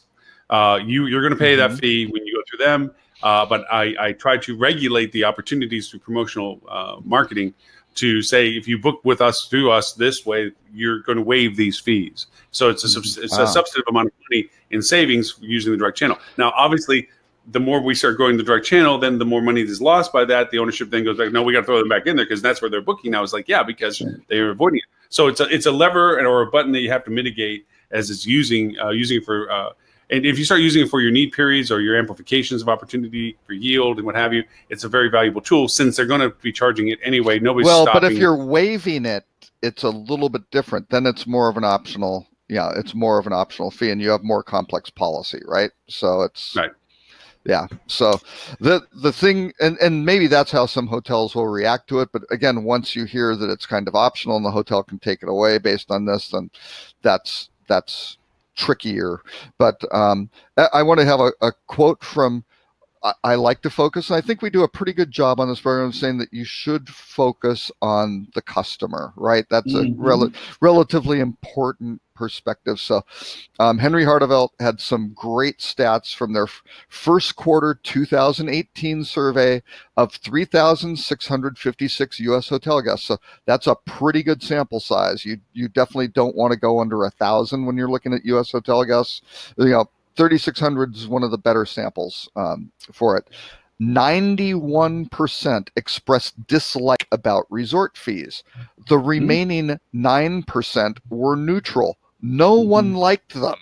Zero. I wonder how the question was actually posed, because if the question is, do you like resort fees? Yeah, it's kind of an easy question. No, it sounds like it's a chart. Do they have an appreciation for what they're really describing? So I don't think I've ever met a traveler who has liked that. Everybody, when they look at it, go, just put it in the stupid rate so I can comparison shop, which is the fundamental reason why it's done this way, right? Which is drip pricing, which is why drip pricing is illegal, right? I'm going to ask a discussion that we're having with one of our clients, where we're talking about and to provide value relationship on and I'll call it a loyalty program. Really, it's a sign-up capture program. But there is a loyalty component to this. There is a residual value proposition that we're giving to the people that do sign up with us. One of the aspects we are considering is that should you join our program by providing us the ability to reach out to you and so forth and be a part of our program, we will diminish the fee on a perpetual basis. So you will always get X dollars or X percentage away from the fee at every time that you book. So we're literally using that as a leverage point of perpetual discount.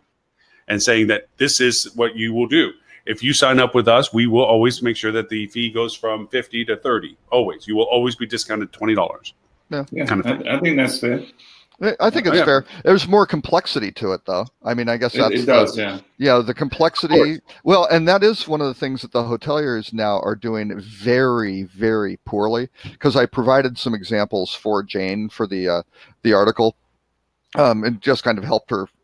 I take some credit for, I think, helping her write a better article and being a little bit more informed, because she was writing about it. I said, well, do you have some hard examples from New York? And she's like, I don't. I said, well, let me give you some. So I presented it, and I said, okay, here are 3 hotels. One's at 169, one's at 149, another one's like this.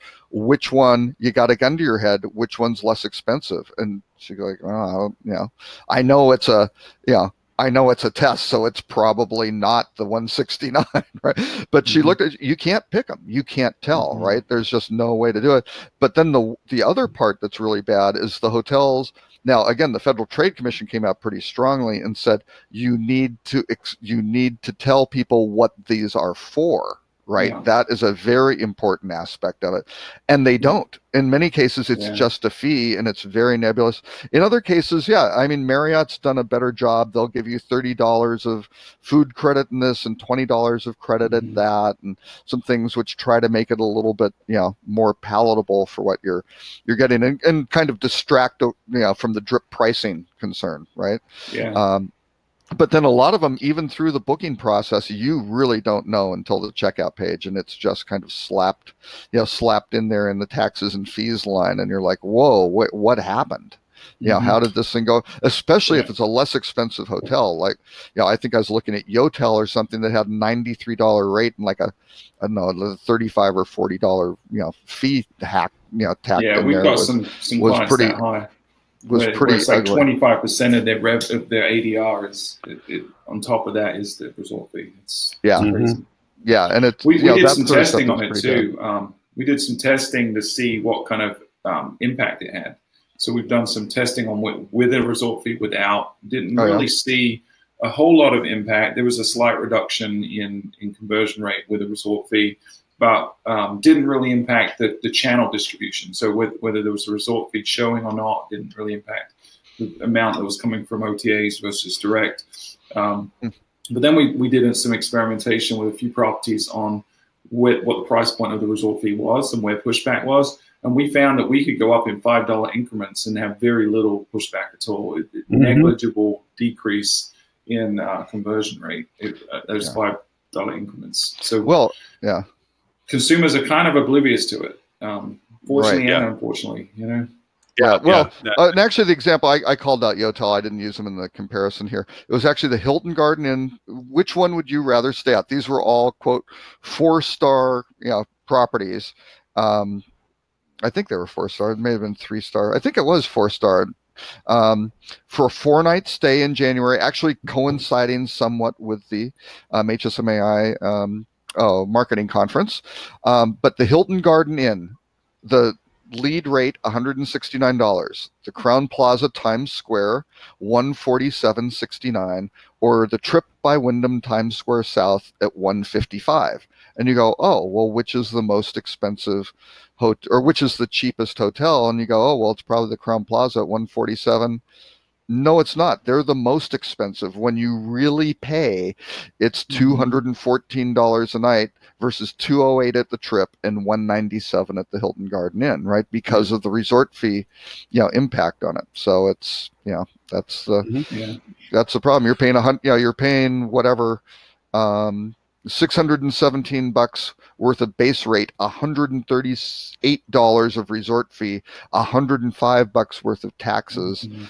These are real numbers, and the resort fee is 22% of the base rate. Those are real numbers, which consumers should understand and not have to go drill down through every purchase funnel to go try to figure that out, which is the bottom line. And that's where the hotels lose, right? And eventually the attorneys general went out. Well, actually, I'll just ask you guys, if you're on an OTA, right, and I imagine you shop for hotels periodically on OTAs, do you have a basic pattern that you go to do like a generic sort of search? Like, I'll tell you mine. On Booking.com, I will look for 4-star hotels and above, I'll pick the neighborhood, right? And I'll just use, because I use the example, New York Times Square, right? Wherever you may be going.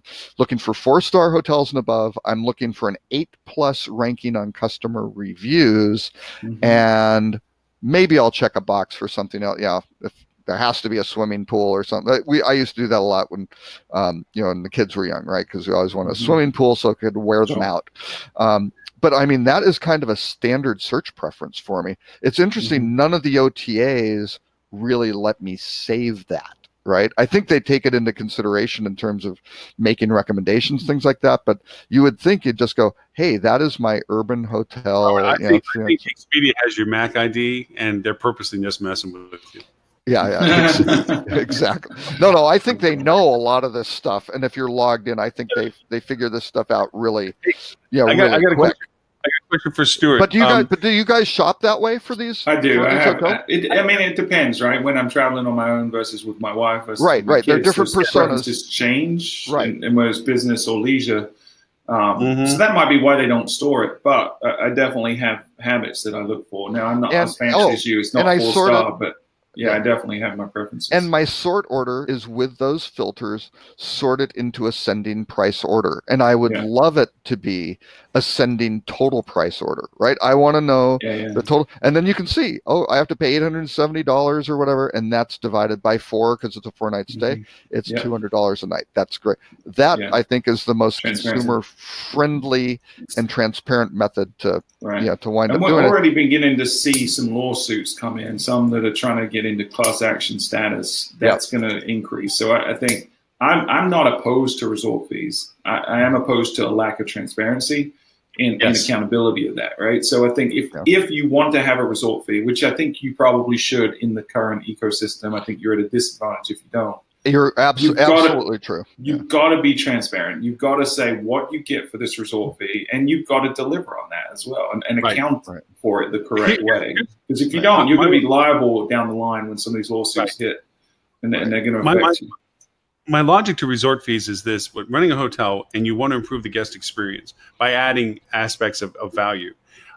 Used to be that you had to just absorb the potential cost of it and maintain your pricing strategy and just hope that the augmented edition improved the demand that it was intended to. Your ADR can go up and naturally pay for it.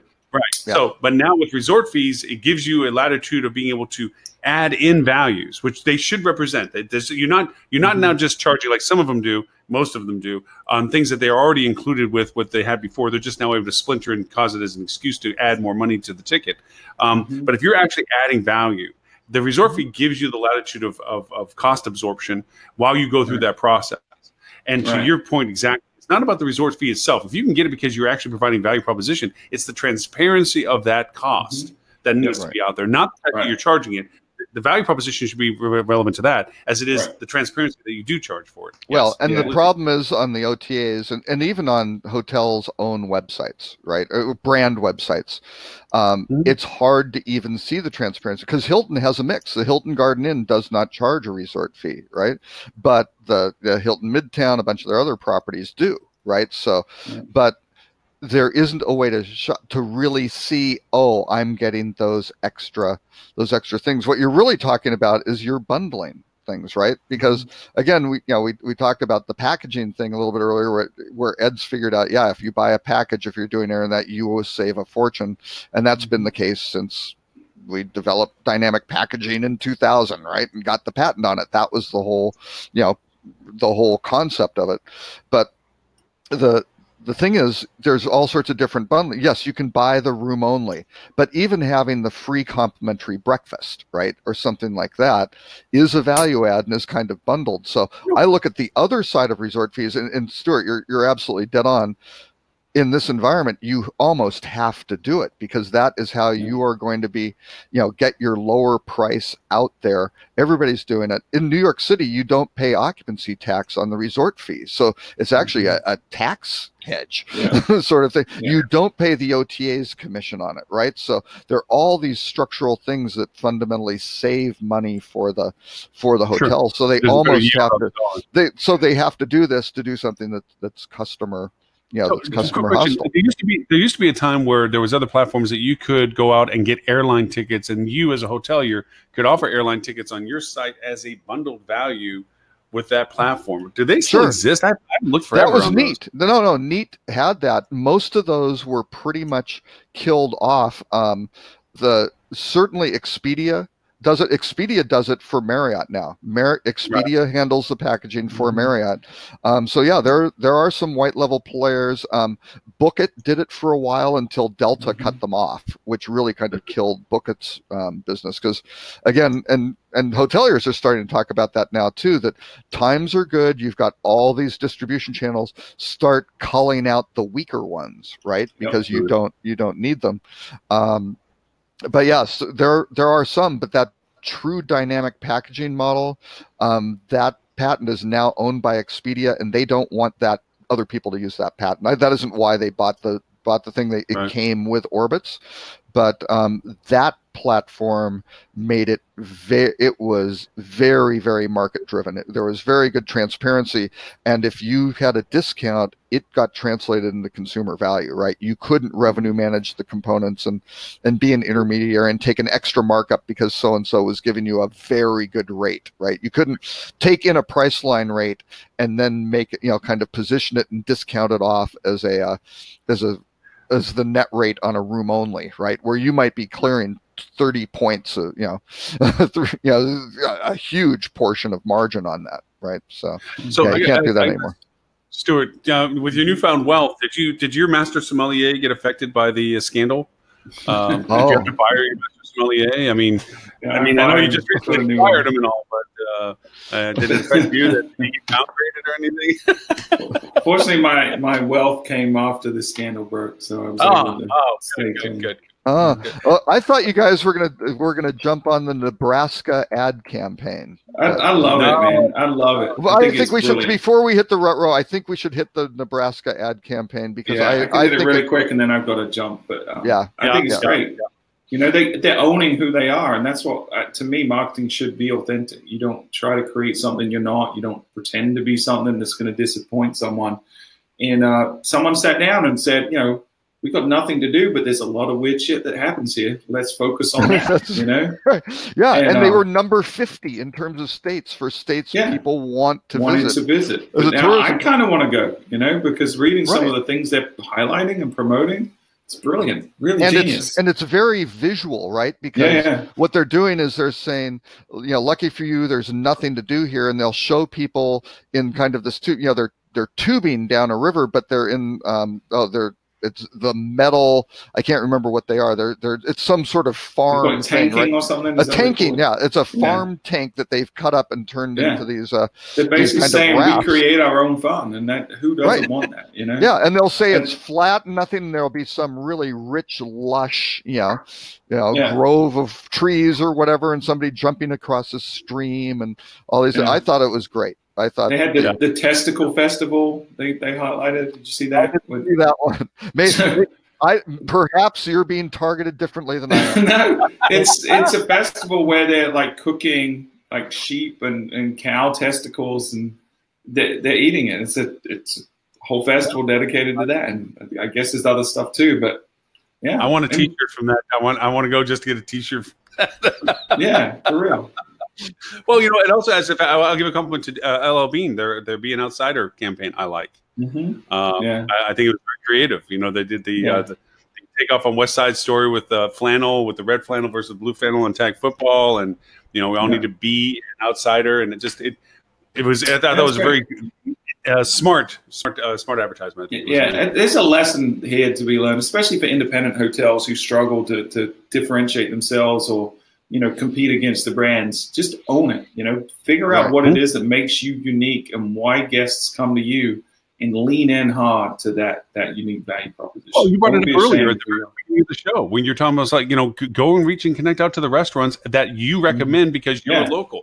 What is your favorite restaurant? And then write about that and tell all your guests about it and tell them why. And be authentic. That's what marketing is all about. Brand's not going to do that for you. Brand will bring you down to your quantified modules of interest for your hotel, and you're a box with a bed if you're a brand, but if you're an independent, you have this opportunity to be unique, stand out, be authentic, and make a difference. You know? So, and even to this day, even though I go back to the same and stay in the same places when I go visit in New York because of clients and so forth, I'm always with, where am I going to eat tonight? I mean, I've tried that. Yeah. I know that.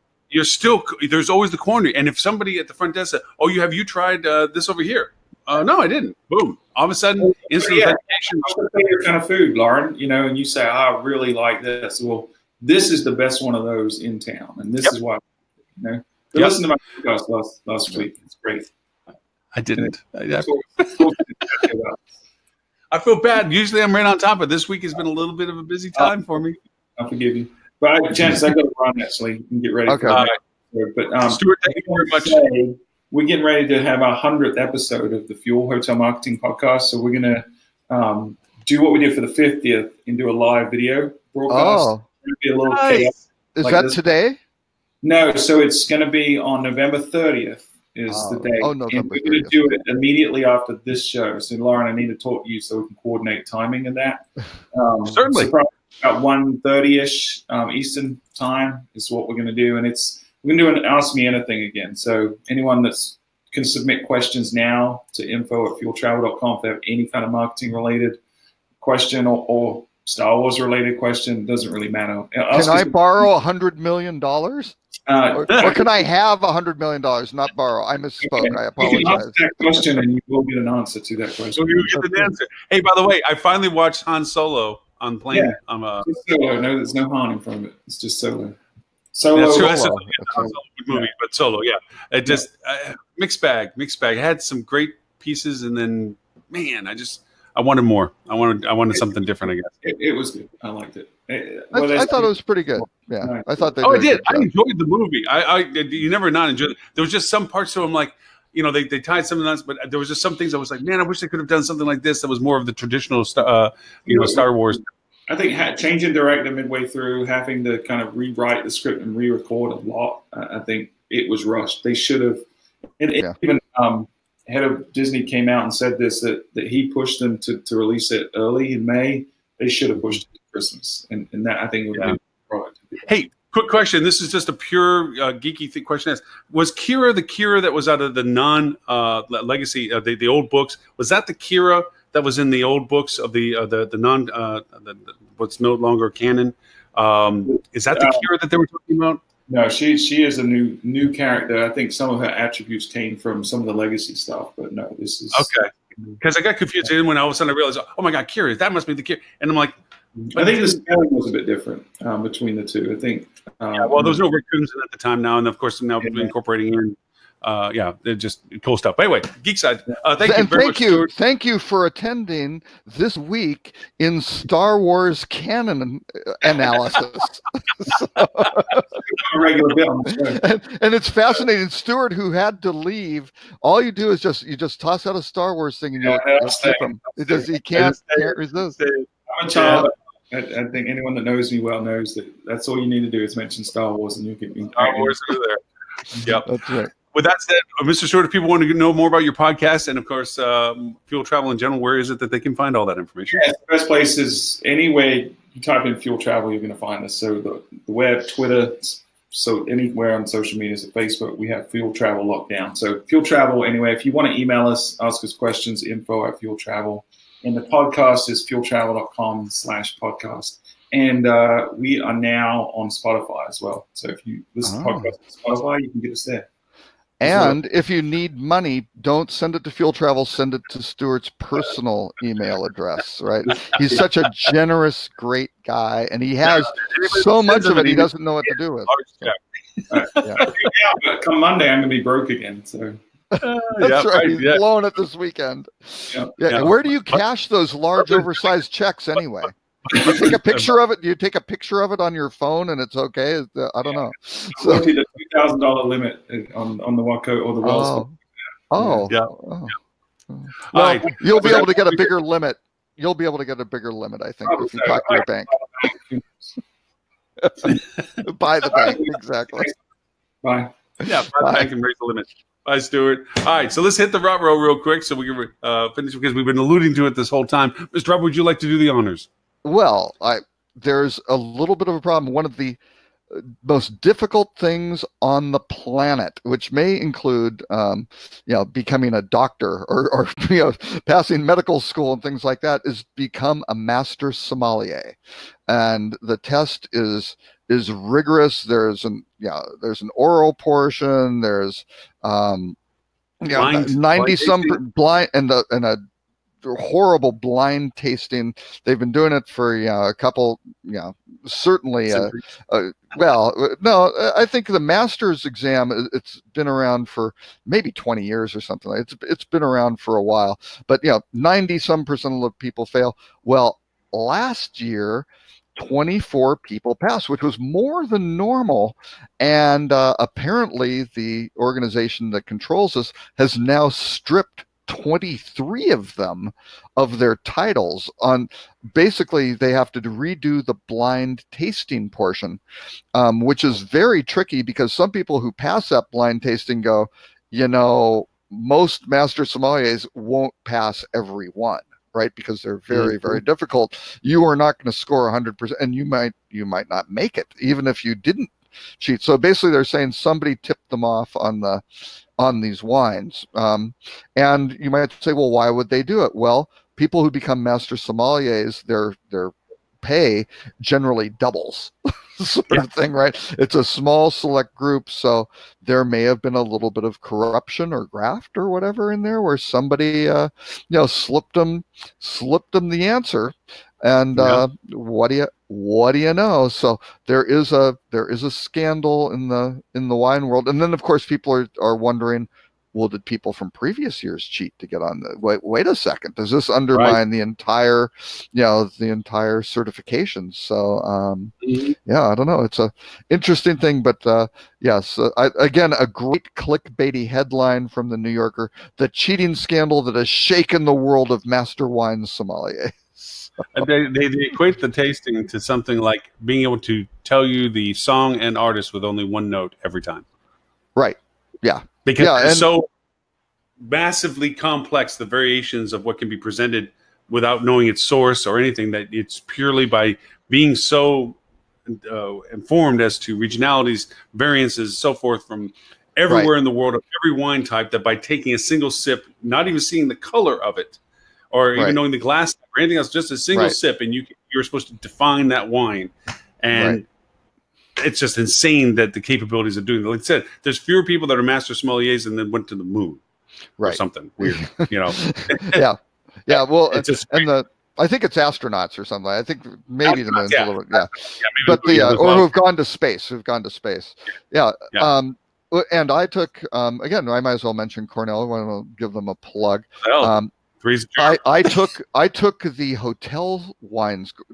Now they had 2 wines courses. One was for everyone in the university, right, which they would get 400 people, and it was always scheduled for a Friday afternoon. Big money maker for the hotel school, for all those transfer payments from the other colleges. So they did some stuff and had some fun and they learned some stuff, them basic stuff about wine. The one for the hotel students was by a fellow, the professor Vance Christian, who was really a kind of a legend in the wine world, particularly in hospitality. He worked with Hyatt on kind of developing a lot of their wine programs and things like that. He's pretty high caliber guy. But he decided, he had actually very sadly been diagnosed with cancer, had been out for, I think it was at least a semester or a year for chemo and that sort of, came back. And this semester, he decided he wanted to do the wine course the right way. And he looked at it and he said, the way you learn about wines is you have to develop a wine memory by tasting them. So we had Premier Cru, Rothschilds, things like, just amazing. Chateau d'Yquem 76, one of the greatest. It's a Chateau d'Yquem's a very sweet dessert wine.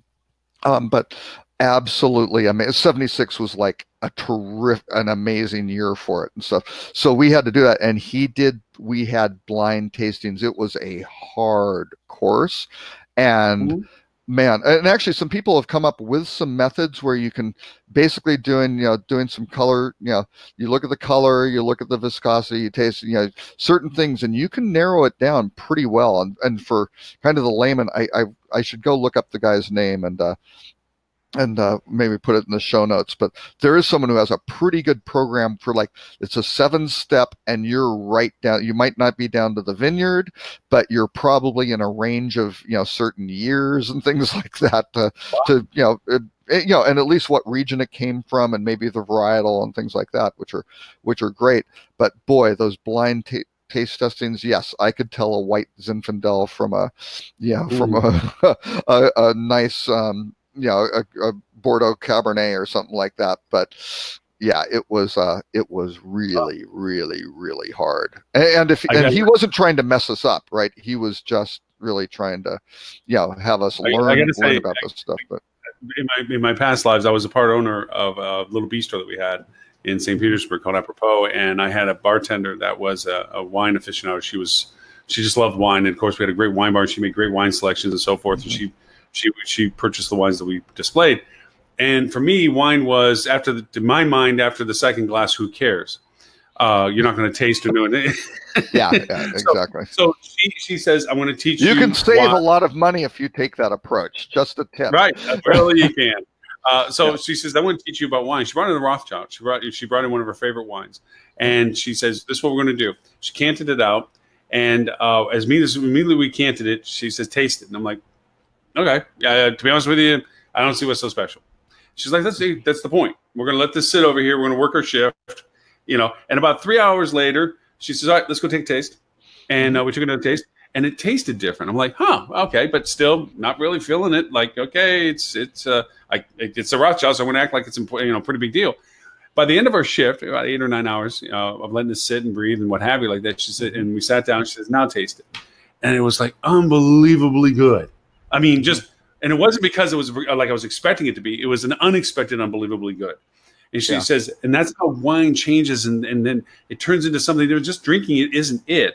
It's drinking it in progression. And now all of a sudden it started clicking for me. It's like, why wine was so cool. It's like, yeah, if wines can change like this. Now, not all wine changes like that, obviously, and so forth and so on. But for those that enjoy the variations of what wine are and their favorites for it, these nuances make a big difference for them. And it's not about whether it's the second or third glass. It's about whether or not you enjoyed the first or the second, or how much you drank. Right. And what it was paired with, and what you're doing, and the whole. Oh, that was the other thing. We were trying different things like meats and cheeses and so forth to show how they were compared. And I would taste it. It was like, oh, that's terrible. She's like, yeah, but now try this. After rinsing your mouth and try again, and with the wine, it was like, oh my God, that burst in flavor. Wow, that's crazy. We did all that too. I forgot to mention that as well. And it's an amazing combination. I had a former roommate he's no longer there, but there's a small boutique property it's in Deerfield Beach, Florida, and this guy is really great with wines, and they had a top restaurant, they had a great chef, and he'd bring in, and it was fantastic. He would go and arrange for some of these vintners from Germany who made really great, Rieslings or whatever it may be. And he would not only, he wanted them at his hotel, but to come over, he'd figure out, well, here are a couple other friends and places, and get like this little circuit. So, if you can go and do tastings like that, great opportunities for the hotel. I mean, they were developing a list of people, of all the foodies and wine aficionados and true wine aficionados. There are a lot of people who say, oh yeah, this is great, and they've got so-and-so, and there's a lot of just, astroturfing in that area where the people don't really know that much about wines, or they're just, they're getting kickbacks from whoever to go, push this one versus another one. But if it's really done properly, and you wind up getting the chef, a capable chef who's able to work with a great vineyard, you can do amazing stuff. And it's a huge opportunity to, be relevant in your community, and to educate people, and to create the community of people who attend those. And they were doing series of those. They started out quarterly, or first they did one, it worked pretty well. They then went to quarterly, then went to monthly. And again, this is a little like 20-ish room hotel with this restaurant. It's not a huge operation, and they were just killing it. I mean, it's absolutely, and they were charging people healthy amounts, not a fortune to go, but it wasn't just come in for free. It's a promotional thing from the vineyard. It's like, no, this is going to be great. You're going to have a really good meal. You're going to learn about this, and yes, if you like the wine, you can go buy a case or stuff like that sort of thing. But tremendous opportunity, and I've seen not enough hotels really doing that, because again, they've outsourced, and third parties are running their restaurants and things like that, and there's not the connection to go do that. But yeah. So congratulations to us. I mean, yes, we took the 2 hours, but we also covered 7 actual topics that you had in the list. That's amazing. Considering there were 14 or 15 or something like that. It's okay. Yeah, well, sometimes but we actually had Ed and we had Stuart, and we were able to cover some topics. Very cool. Holly, you're in the back wings, so thank Holly's getting none of Stuart's money. I'm sorry, that's too bad. She's been struck off the holiday gift list. What can we say? Holly gift list. What was a couple other things? Hilton, we forgot to mention. I'm just looking down the list of the stories. Cautious Hilton unlikely to buy Belmond, which is interesting. Hilton is building these hotel brands on their own. Keith Barr wanted to make IHG faster and more agile. Which, yes, they need to. Let's see. The very best luxury brands can teach the travel industry. I thought that was kind of an interesting. Instagram offering visual allure, travel industry wants in. Another New York Times article. I thought an interesting one was Oyo rooms to hire more than 2,000 tech experts by 2020.